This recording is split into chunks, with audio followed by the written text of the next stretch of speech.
The Hawkesbury River ran wild that autumn afternoon, swollen from 3 days of relentless rain that had turned the blue mountains into a canvas of mist and danger.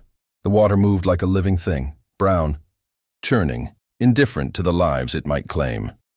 Elena Cortez didn't see the submerged log until it was too late.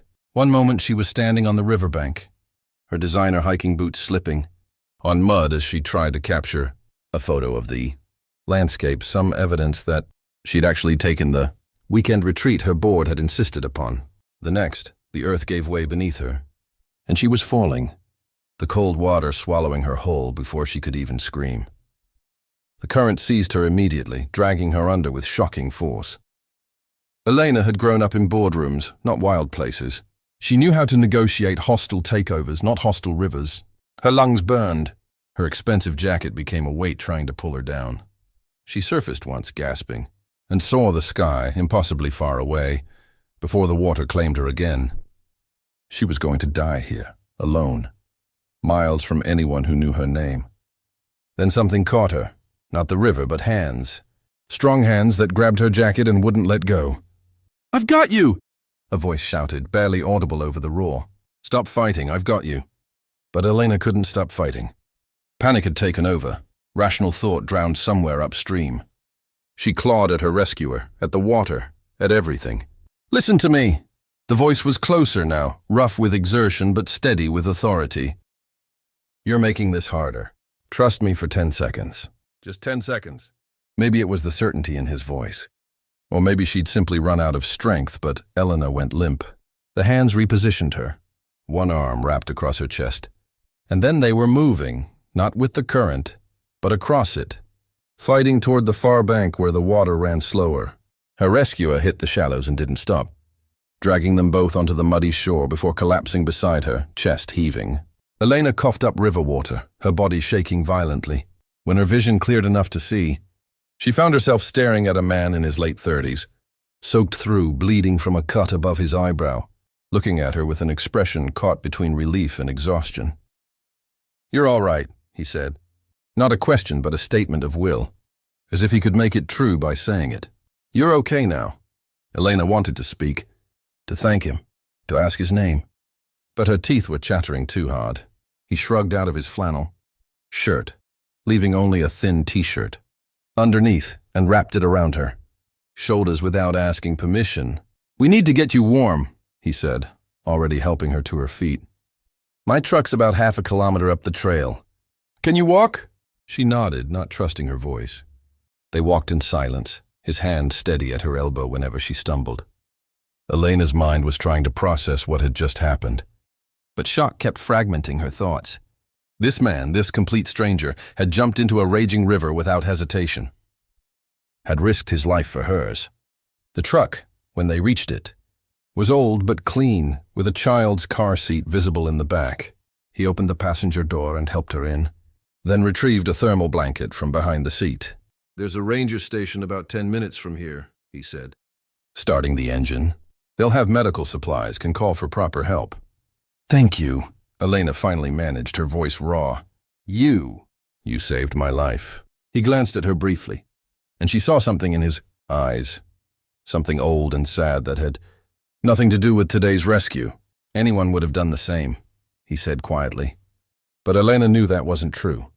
She'd spent 15 years building an empire in commercial real estate, had learned exactly how rare it was for people to risk anything for someone else, especially a stranger. This man had given her back her life without knowing her name, without calculating what she might owe him in return. "I'm Elena," she said. "Elena Cortez." "James." He turned the heater up higher. "James Mitchell." The ranger station was small but efficient. Within an hour, Elena had been checked over by a paramedic, given dry clothes that didn't fit quite right, and handed a cup of tea she couldn't stop shaking enough to drink. James had disappeared while she was being examined, and something in Elena's chest tightened at the thought that he might have left. But then he returned, a fresh bandage on his forehead, carrying 2 foam cups of soup from somewhere. "Thought you might need something warm," he said, offering one to her. They sat on the station's small porch, watching the rain start up again, turning the world soft and gray. Elena studied him when he wasn't looking, the worn jeans, The calloused hands, the quiet way he held himself. Like someone used to carrying weight no one else could see. "You have a child," she said, remembering the car seat. It wasn't a question. "A daughter, Lily. She's 8. His expression softened when he said her name. "She's at her grandmother's today. Otherwise, she'd have been with me on the trail." "You come out here often?" "When I can. I'm a contractor, mostly renovation work, some new builds. Weekends are for Lily, but her grandmother insists on taking her sometimes. Says I need a break." He smiled slightly, sadly. "I never know what to do with breaks anymore." There was a story there Elena could tell, a heaviness in the way he spoke about time alone. "What about you?" James asked. "What brings a—" He gestured at her expensive watch, the designer label just visible on her borrowed jacket. "What brings someone like you to the Hawkesbury in the rain?" "Someone like me," Elena repeated. Not quite a question. She should have been offended, but she was too tired for pride. "My board insisted I take a personal retreat. Said I was burning out, that I needed to reconnect with nature." She laughed, a brittle sound. "Clearly I'm excellent at nature." "You're alive," James said simply. "That's excellent enough." Something in his words, in the utter absence of judgment, made Elena's eyes sting. She looked away, blinking hard. "I don't know how to thank you," she said eventually. People don't usually— "You don't need to thank me." James stood, crushing his empty cup. "But you should get somewhere warm, somewhere you can rest properly. Do you have someone you can call? Someone who can pick you up?" The question was simple, practical. So why did it make Elena feel so utterly alone? "I can call my assistant," she said. "She'll arrange transportation." James nodded. "All right, then." He started to turn away, and Elena felt something close to panic. "Wait," she said, standing too quickly, wavering slightly. James caught her elbow, steadying her. Could I at least have your contact information? I'd like to properly thank you. When I'm not—" She gestured at herself, still shaking, still wrapped in someone else's clothes. James hesitated, and for a moment Elena thought he might refuse. But then he pulled a slightly damp business card from his wallet and handed it to her. "Mitchell & Son Contracting. Quality work. Fair prices." The card was simple, worn at the edges. The phone number was handwritten in careful print. "That's my cell," he said. "But really, you don't need to—" "I do," Elena interrupted, and she meant it with an intensity that surprised them both. "Please, just let me thank you properly." James looked at her for a long moment, and Elena had the strangest feeling. He was seeing something she normally kept hidden, some vulnerability she'd spent years learning to bury. "All right," he said finally. "Take care of yourself, Elena." And then he was gone, walking back to his truck through the rain, leaving Elena standing there with his business card clutched in her hand like a lifeline. 3 days later, Elena sat in her corner, office on the 42nd floor of Sydney's financial district, staring at that business card. She'd returned to work immediately, ignoring her assistant's concerns and her board's suggestions that she take more time. Work was safe. Work made sense.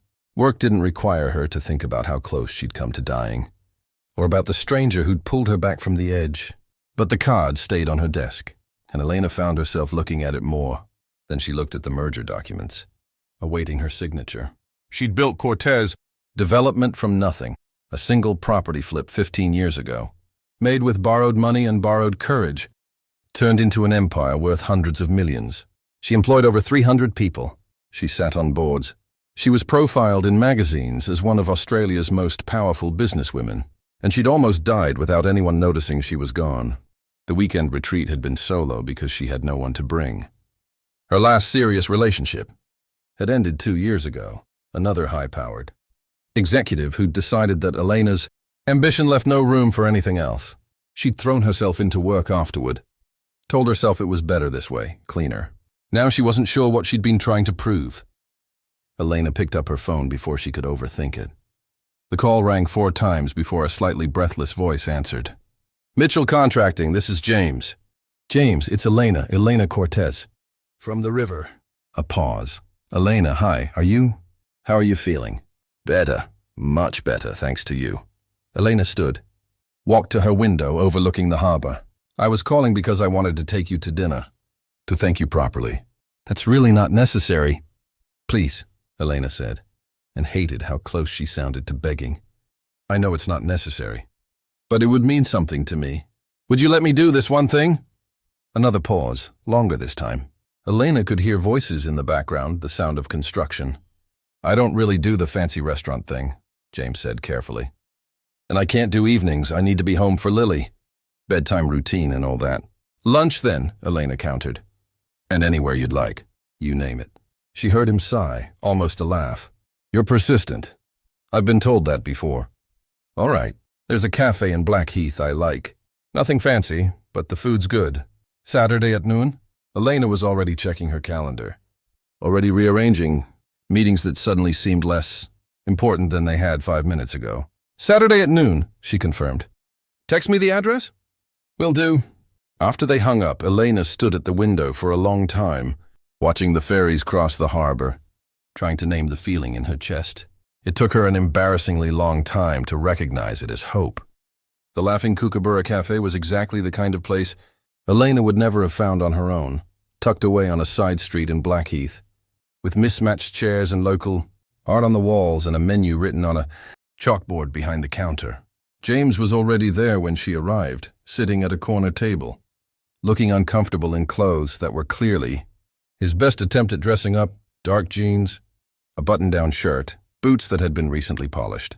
He stood when he saw her, and Elena felt something flutter in her stomach that had nothing to do with nerves about lunch. Hi, she said, suddenly feeling overdressed in her casual blazer and slacks. Thank you for coming. Of course. James pulled out her chair, an old-fashioned gesture that made Elena's heart do something complicated. I ordered us coffee. Hope that's all right. They made small talk while they looked at the menu, the weather, the lingering effects of the storms, safe topics that kept them from addressing the real weight between them. But when the food came and they ran out of trivial things to discuss, silence settled over the table. I looked you up, James said finally, not meeting her eyes. After you called, online. Elena's stomach tightened. And I guess I understand now why you insisted on lunch. He looked up at her then. You're used to repaying debts. Used to keeping things balanced. That's not... Elena stopped, because it was partially true. That's not the only reason. What's the other reason? The question was gentle, genuinely curious. Elena found herself answering more honestly than she'd planned. Because when you pulled me out of that river, you looked at me like I mattered. Not like an asset or a competitor or a business opportunity. Just like a person worth saving. She wrapped her hands around her coffee mug. It's been a long time since anyone looked at me like that. James was quiet for a moment. I'm sorry if that's true. Don't be. It's the life I chose, Elena tried to smile.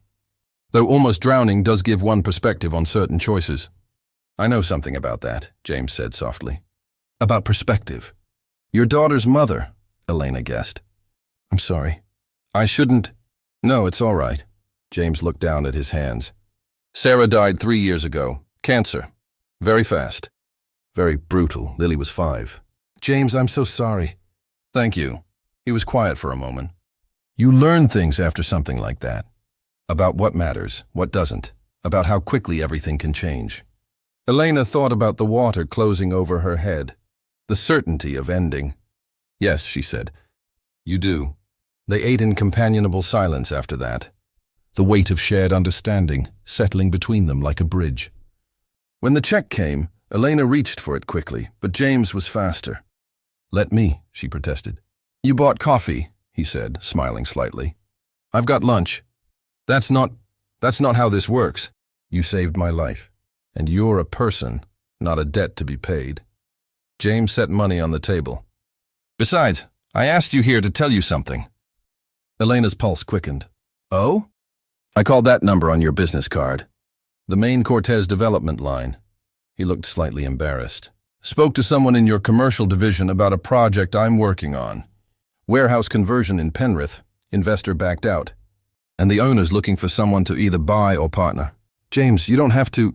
I'm not asking for charity, he said firmly. I'm asking for a business meeting. I've got drawings, numbers, a solid plan. I just need capital and probably a partner. Who knows commercial development? Better than I do. He met her eyes. But I wanted to tell you in person that I'd made the call. In case it made this, he gestured between them, uncomfortable. Elena felt something unlock in her chest. He wasn't asking for a handout. He was offering her a legitimate opportunity while being honest about the connection between them. "Email me the details," she said. "I'll review them personally." "Thank you." "And James?" Elena waited until he looked at her. "This isn't uncomfortable. This is actually really nice." His smile transformed his face, made him look younger, less weighted down. "Yeah," he agreed. "It really is." Elena didn't expect the project to be good. She expected to find a polite way to pass on it. Maybe connect James with someone else in the industry. Maintain the friendship without mixing business into it. But when she reviewed the plans he'd sent, when she ran the numbers and visited the site and read his conversion proposal, she found herself genuinely impressed. The warehouse was in an emerging area. The design was smart and marketable, and James's cost projections were conservative but achievable. With the right backing and Elena's commercial expertise, it could be genuinely profitable. She called him from the site. Standing in the empty shell of the building, sunlight streaming through the broken windows. "I want in," she said when he answered. 50-50 partnership. Cortez. Development provides capital and handles the commercial licensing and marketing. You handle the construction and design oversight. "Elena, I can't ask you to—" "You're not asking. I'm offering. This is good work." "James, really good." She walked through what would become the main retail space. "Send me your contract terms, and I'll have my lawyers draw up a partnership agreement." "Are you sure?" Elena thought about risk, about trust, about the fact that she'd built her entire career on calculated gambles. This felt different. This felt like believing in something. "I'm sure," she said. The partnership meant regular meetings, site visits, long phone calls about permits and contractors and design changes. It meant James and Elena spending more time together, but always with the buffer of business between them. Safe, professional, nothing that required them to acknowledge the growing warmth underneath. 6 weeks into the project, James called on a Thursday evening. "I know this is short notice," he said, sounding nervous, "but Lily's school is doing an art showcase tomorrow night, and she asked if I would bring someone. She usually asks for her grandmother, but this time she asked if I could bring the river lady." Elena felt her breath catch. "She knows about me." I told her what happened, not the scary parts, just that I helped someone, and that we'd become friends. He paused. "You can absolutely say no. I know it's probably crossing a line and work's been busy." "I'd love to come," Elena interrupted. "What time?" The showcase was in the school gymnasium. Children's artwork covering every available surface. Proud parents clustered around small tables laden with baked goods. Elena felt profoundly out of place in her work clothes, towering over the 8-year-olds rushing past. Then she saw James, and the nervousness eased slightly. He was standing with a little girl who had his eyes and a riot of dark curls pulled into a messy ponytail. "Elena?" James said, his smile both welcoming and slightly anxious. "This is my daughter, Lily. Lily, this is Ms. Cortez, the friend I told you about." "You can call me Elena," Elena said, crouching down to be at eye level with the child. "Your dad told me you're quite the artist." Lily studied her with the intense, evaluating gaze of a child who'd learned too young that the world could take away people you loved. "He says you almost drowned," Lily said finally. "Lily," James murmured, but Elena shook her head. "I did almost drown, but your dad saved me. He was very brave." "My dad's always brave," Lily said matter-of-factly. "He still cries sometimes, though, when he thinks I'm asleep." The words hung in the air between them, too honest, too raw. James's face had gone carefully blank. "Everyone cries sometimes," Elena said gently. "Even brave people, maybe especially brave people." Lily considered this, then seemed to come to some decision. "Do you want to see my paintings?" "I would love that." They walked through the gymnasium, Lily chattering about her art class and her teacher and her best friend Sophie, while James followed a few steps behind, looking simultaneously grateful and terrified. Lily's paintings were taped to a far wall, bold splashes of color, that showed real talent for someone so young, but it was the last painting that made Elena's throat tight. It showed a house, a tree, 3 stick figures. The tallest figure was labeled Daddy. The smallest was me, and the third, floating slightly above the others like a ghost, was labeled Mommy in Heaven. "I miss her," Lily said simply, looking at the painting. "Is that okay?" Elena glanced at James, who'd gone very still. Of course it's okay, Elena said. You can miss someone forever. That doesn't mean you can't be happy too, but the missing doesn't have to go away. Lily turned to look at her, those two old eyes evaluating. Daddy says that too. That it's okay to be happy and sad at the same time. Your daddy's very smart. I know. Lily reached out and took Elena's hand. The gesture so natural and trusting that Elena felt something crack open in her chest. Come on, they have cookies. They stayed for an hour, eating dry cookies and drinking watery juice, watching children perform an off-key but enthusiastic concert. Lily divided her attention between showing Elena every detail of the showcase and checking that her father was still there. Still okay. When they finally left, Lily hugged Elena goodbye with the fierce, whole-body commitment that only children possess. Will you come to dinner at our house? She asked. Daddy makes really good spaghetti. Lily, James said, embarrassed. Elena's very busy. We can't just... I would love to, Elena said, surprising herself. If that's okay with your dad. Lily turned to James with an expression of pure triumph. See, I told you she'd say yes. James looked at Elena over his daughter's head, his expression unreadable. Saturday? He offered. 6 o'clock? Saturday at 6, Elena confirmed. James and Lily lived in a small house in Penrith. The kind of working-class neighborhood where people knew their neighbors and kids played in the street. The house itself was neat but lived in, with Lily's drawings covering the refrigerator and shoes piled by the door and the comfortable clutter of a real life being lived.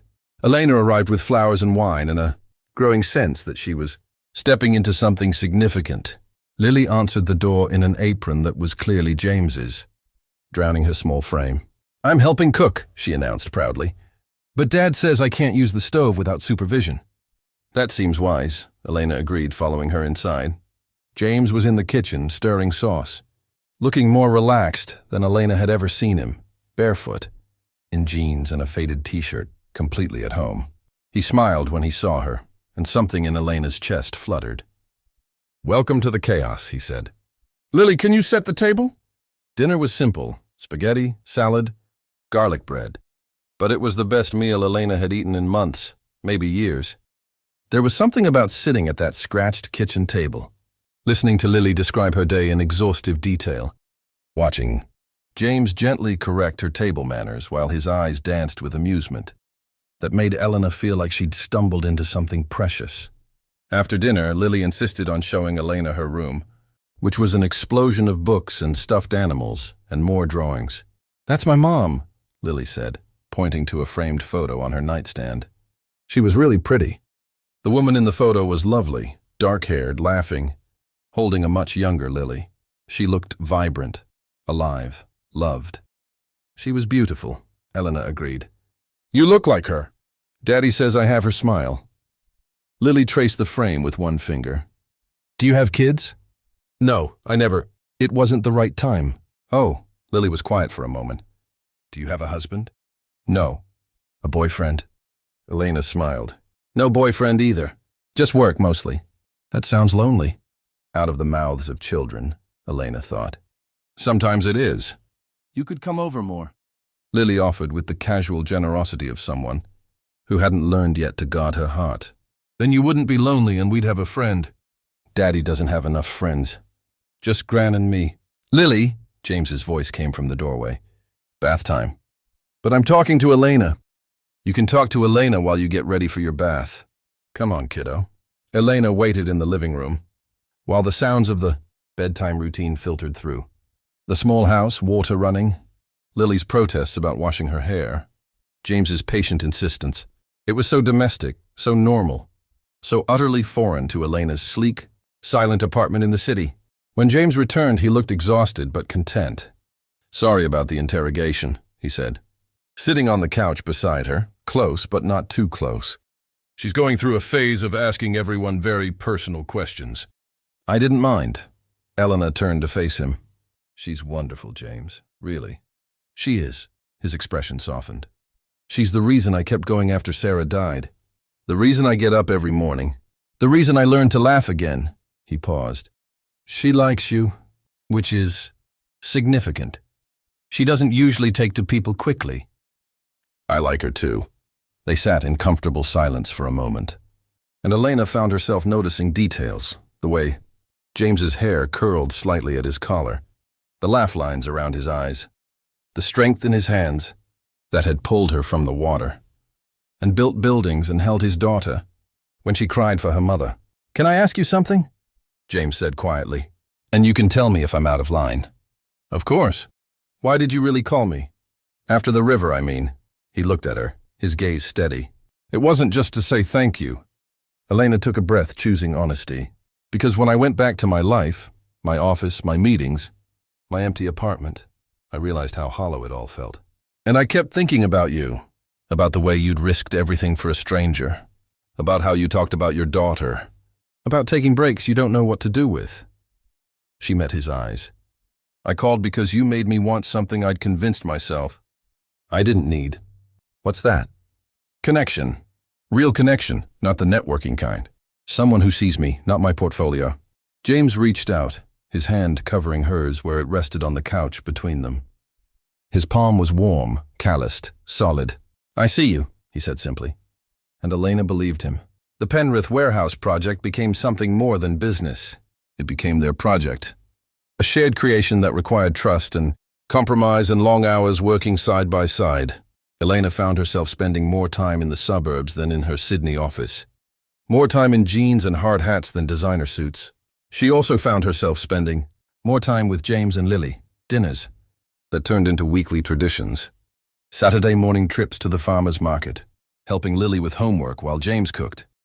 It was gradual, this integration into their lives. Nothing dramatic, nothing rushed. Just a slow, steady growing together that felt as natural as breathing. But there were complications. Lily would sometimes retreat into silence, watching Elena with her father with an expression that was hard to read. She never said anything directly, but there were small resistances, insisting on sitting between them at dinner, interrupting conversations, sudden neediness when Elena was around. 8 months after the river, Elena was helping Lily with a school project when the girl finally spoke what was on her mind. "Are you going to marry my dad?" Lily asked, not looking up from her poster board. Elena's heart stopped. We haven't talked about that. But you like him. Like him. I do like your dad very much. He's a wonderful person. And you're here all the time now. Does that bother you?" Lily was quiet for a long moment, carefully gluing a photo to her poster. "My mom was here all the time. And then she wasn't."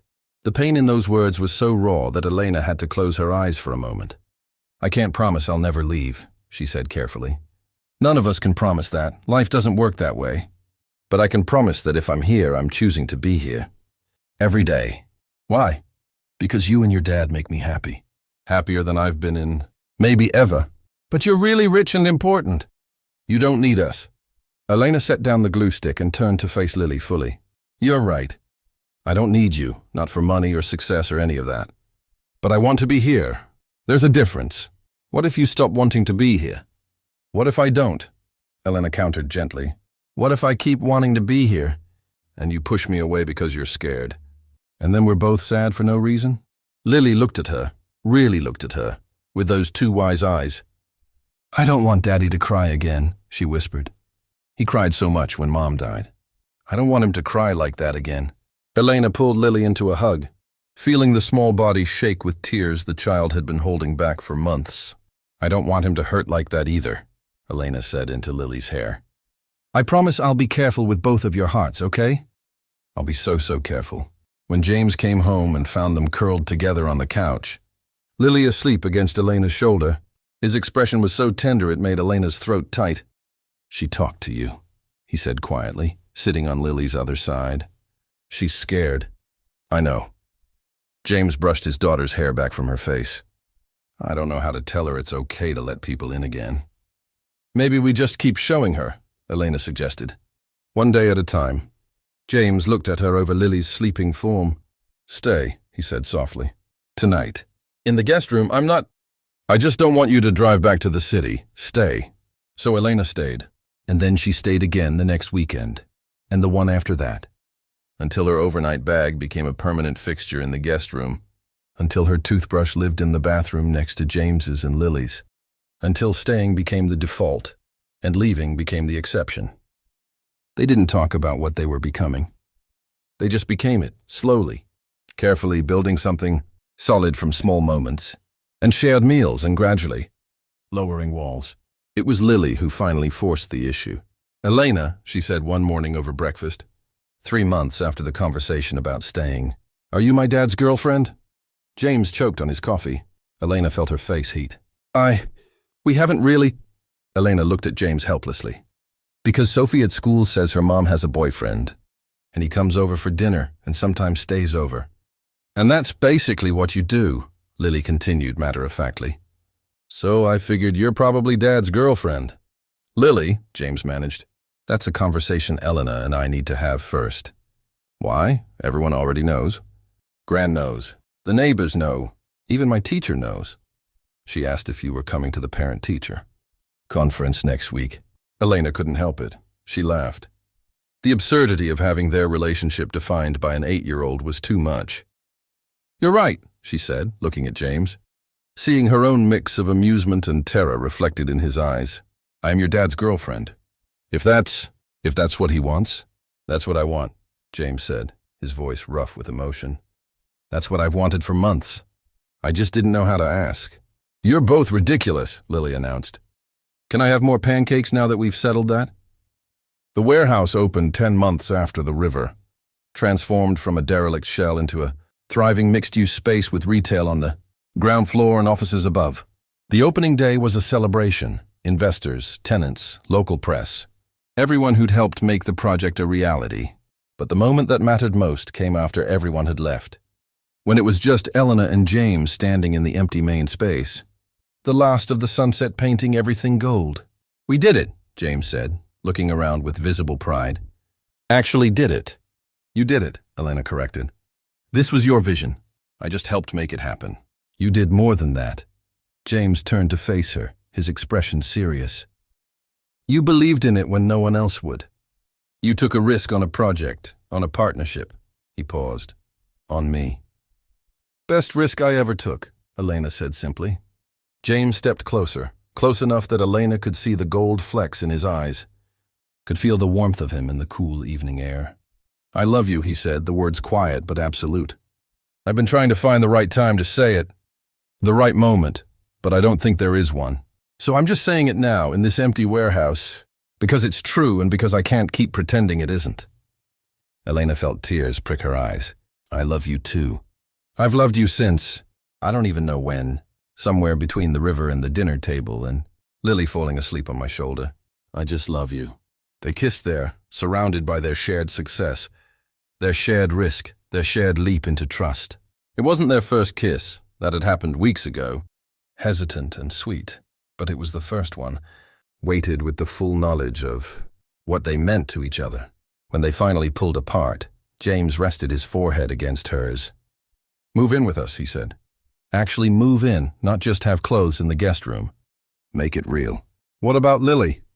"Lily asked me last week when you were going to officially move in.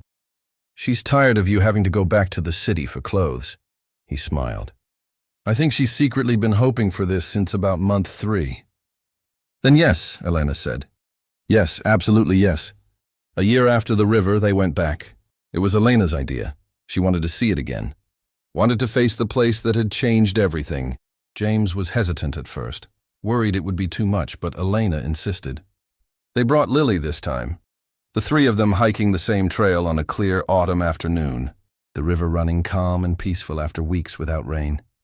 Standing on the bank where she'd fallen, Elena felt the echo of terror, the shadow of what might have been. But she also felt gratitude so fierce it took her breath away. "You okay?" James asked, his hand warm in hers. "I'm perfect," Elena said, and meant it. Lily was throwing rocks into the water, counting how many skips she could get. She'd grown in the past year, taller, more confident, her smile coming more easily. She called Elena most of the time. But occasionally, in moments of sleepiness or vulnerability, it became Mom, and Elena's heart broke open every time. "I've been thinking," James said, watching his daughter, "about the next project. There's a property in Richmond. Old factory, good bones, terrible location. But I think we could make something special there." "We," Elena teased. You want to do this again? I want to do everything with you, James said simply. Every project, every dinner, every bedtime story, every morning. All of it. Even the boring parts? Especially the boring parts. Elena leaned into him, breathing in the scent of the river and the eucalyptus, and the man who'd saved her in more ways than one. I almost died here, she said quietly. And instead I found life. Real life, not the hollow thing I'd convinced myself was enough. I was half alive before you, James admitted. Going through the motions for Lily's sake, but not really living. You reminded me how. They stood there as the sun set, Lily playing at the water's edge. The river flowing past with its secrets and second chances. That night, back at the house that was now Elena's home, too. Lily insisted on making dinner, or rather, helping with dinner while making twice. The work for James. Elena watched them from the kitchen table, ostensibly reviewing plans for the Richmond project, but really just soaking in the scene. This was her life now. This chaos, this warmth, this love that came with no guarantees but infinite possibility. Later, after Lily was asleep, Elena and James sat on the back porch, sharing wine in comfortable silence. Do you miss it? James asked. The corner office, the power, the corporate life? Elena considered the question. She still ran Cortez Development, still made decisions worth millions, still commanded respect in boardrooms. But she worked from home twice a week now, left the office for dinner, turned off her phone on weekends. I miss the simplicity of it sometimes, she admitted. Work was safe. It was something I could control, could measure, could master. This, she gestured at the house, the life they'd built. This is scary, messy, unpredictable. Having second thoughts? Not even a little bit. Elena took his hand. I just mean that I understand now why I hid in work for so long. It was easier than risking this, easier than having something to lose. And now? Now I understand that the risk is the point. That love without risk isn't really love at all. She turned to face him fully. You jumped into a river for a stranger. You risked your life without knowing if I was worth it. And you keep doing it, risking your heart, letting me into your daughter's life. Building a future with no guarantees. That's the bravest thing I've ever seen. You jumped too, James pointed out. Maybe not into a river, but into this. Into us, that took courage. Or maybe just finally being smart. Enough to recognize something worth fighting for. They sat in silence for a while longer, the night settling around them. The house quiet except for the distant sound of Lily's sound, machine humming through her bedroom window. Stay with me, James said finally, echoing the words from the warehouse, from a dozen quiet moments over the past year. Not just tonight, always. Elena thought about the river, about drowning, about the hands that had pulled her to safety, about finding home in the last place she'd expected to look. Always, she promised. I'm not going anywhere. Sometimes life doesn't change gradually. Sometimes it happens in a single moment, a hand extended, a risk taken, a stranger who becomes everything.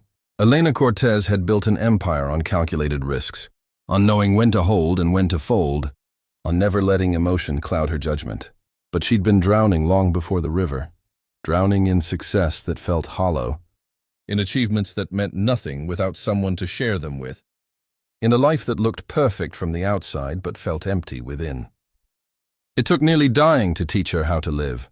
It took a single father with calloused hands and a wounded heart to show her that the best things in life aren't the ones you plan for, they're the ones you let happen when you're brave enough to stop controlling everything.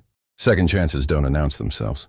They come disguised as disasters, as accidents, as moments that feel like endings but are really just difficult beginnings.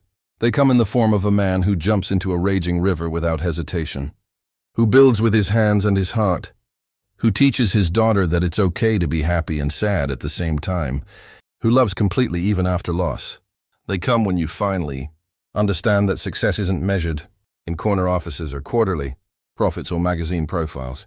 It's measured in Sunday morning pancakes and homework, help and small hands that reach for yours, in hard conversations and slow healing and choosing to stay when leaving would be easier. Elena Cortez didn't need James Mitchell.